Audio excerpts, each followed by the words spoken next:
പ്രേക്ഷകരോട് നമ്മൾ പറഞ്ഞതുപോലെ 20 മണ്ഡലങ്ങളിലും പ്രചാരണം അതിശക്തമായി കൊടുമ്പിരിക്കൊണ്ടിരിക്കുന്നു എന്നാണ് വിവിധ ബ്യൂറോകൾ റിപ്പോർട്ട് ചെയ്യുന്നത്. തെരഞ്ഞെടുപ്പ് രംഗം കൊഴുപ്പിക്കാൻ പ്രധാനമന്ത്രി നരേന്ദ്രമോദിയും രാഹുൽ ഗാന്ധിയും ഉടൻ കേരളത്തിലെത്തുകയാണ്. ആറ്റിങ്ങൽ, ആലത്തൂർ മണ്ഡലങ്ങളിലെ പൊതുസമ്മേളനങ്ങളിൽ പ്രധാനമന്ത്രി നരേന്ദ്രമോദി നാളെ പ്രവർത്തകരെ അഭിസംബോധന ചെയ്യും. രാഹുൽ ഗാന്ധി നാളെ കോഴിക്കോട്ടെ UDF മഹാറാലിയിൽ പ്രസംഗിക്കുന്നുണ്ട്. ഇതോടെ മത്സരം കൊഴുക്കും. അതെ.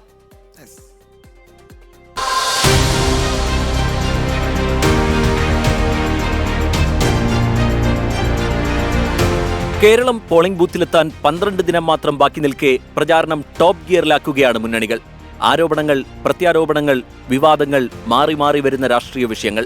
അതിനു നടുവിലേക്ക് ദേശീയ നേതാക്കൾ കൂടി പറന്നിറങ്ങുന്നതോടെ തെരഞ്ഞെടുപ്പിന്റെ കളം പിടിക്കാമെന്ന പ്രതീക്ഷയിലാണ് മുന്നണികൾ.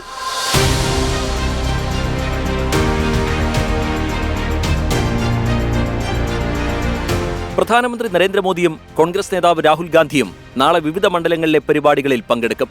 രാവിലെ 10:30 ആലത്തൂർ മണ്ഡലത്തിലെ കുന്നംകുളത്തും ഉച്ചയ്ക്ക് 1 ആറ്റിങ്ങൽ മണ്ഡലത്തിലെ കാട്ടാക്കടയിലുമാണ് നരേന്ദ്രമോദി പങ്കെടുക്കുന്ന പൊതുസമ്മേളനങ്ങൾ.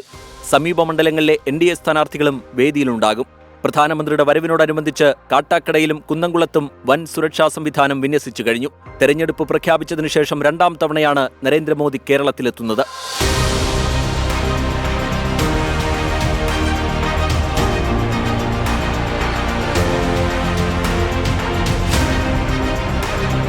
ഒരാഴ്ച നീണ്ടു നിൽക്കുന്ന വിപുലമായ പരിപാടികളാണ് രാഹുൽ ഗാന്ധിയുടേത്.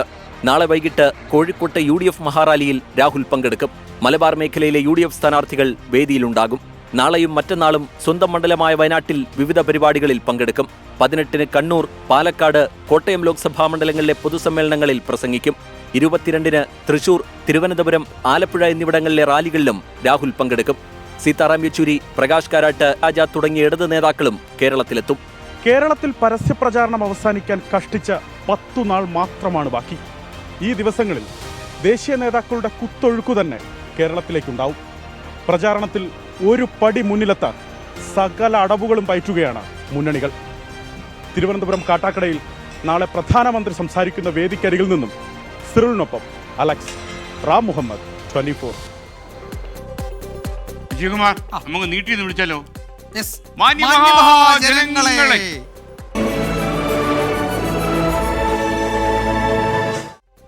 ജനങ്ങൾ വിചാരിച്ചു കാവാലത്തിന്റെ G. ശങ്കരപ്രസാദിന്റെ നാടകമാണെന്നല്ലേ?